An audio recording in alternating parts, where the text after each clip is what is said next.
was scary. I couldn't believe it was real at the moment. It was just, I was in total disbelief.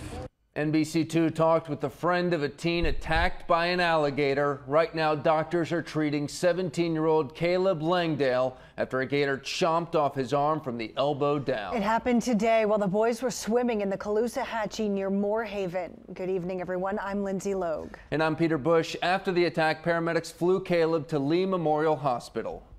NBC2's Sarah Miles is there uncovering new details about his condition. Sarah?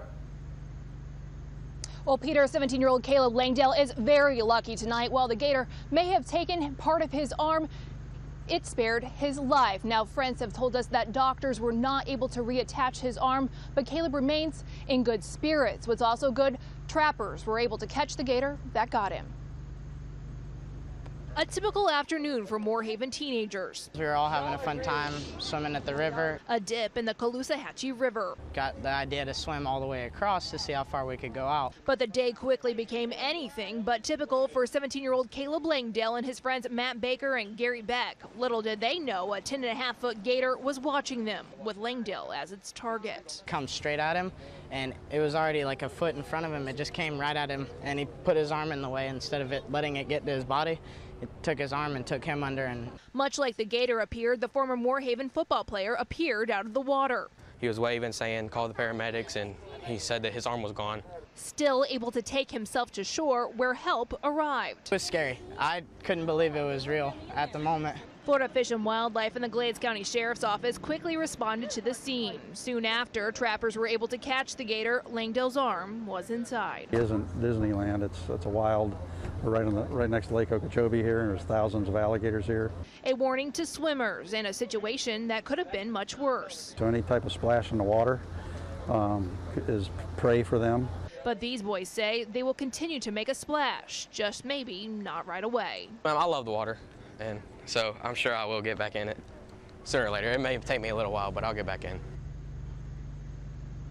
Fish and Wildlife is continuing to investigate the attack, but they do not believe that the boys were taunting the gator. They do say that gators become more aggressive around this time because it's nearing the end of mating season. As for Kaleb, his friends tell us that he's happy that the gator took his his right arm rather instead of his left, because he uses his left arm to steer his airboat. We're live in Lee Memorial. Sarah Miles, NBC2. Thanks, Sarah. There have been several alligator attacks in Southwest Florida in recent years. The last one was in Everglades City. Airboat Captain Wally Weatherholt just lost his left hand on June 12th, and witnesses said he was feeding the gator when it bit him. He may face charges for that since feeding an alligator is illegal. And last August, an alligator attacked 90-year-old Margaret Webb at her home in Copeland. She lost her leg from the knee down, but survived. And back in July of 2010, an alligator attacked 18-year-old Tim Delano from Golden Gate Estates. It bit off his hand while he was swimming in the popular Crystal Canal off Everglades Boulevard. The Florida Fish and Wildlife Conservation Commission says it's pretty rare to get attacked by an alligator if you're not provoking it. The likelihood of a Florida resident being seriously injured during an unprovoked gator incident in Florida, again, roughly 1 in 2.4 million. Count on us to follow the recovery of this latest victim, Kaleb Langdale. Stay with NBC2 on air and online at NBC-2.com for the latest update. And the gator was about 2 feet away from him, just came straight at him. Abraham yelled, "Fred." He looked and he punched the gator, and then it took his arm and he went under.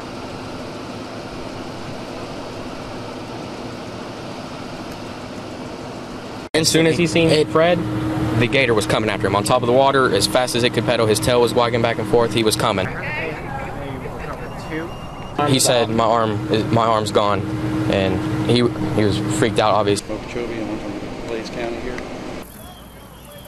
He's been around alligators all his life. He's smart enough. He knows if he offers him his arm, he won't take his torso. So he was smart. He took the risk. Just after the mating season, the eggs are already laid, but the alligators are still very active. Any type of commotion in the water is potential food in their eyes. You're free to set up.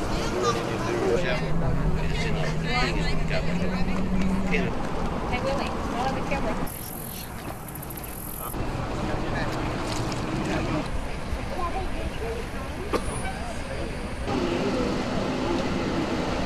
Will this stop you from heading out in this river again? Yeah. No, especially not Fred. He'll be the first person back in.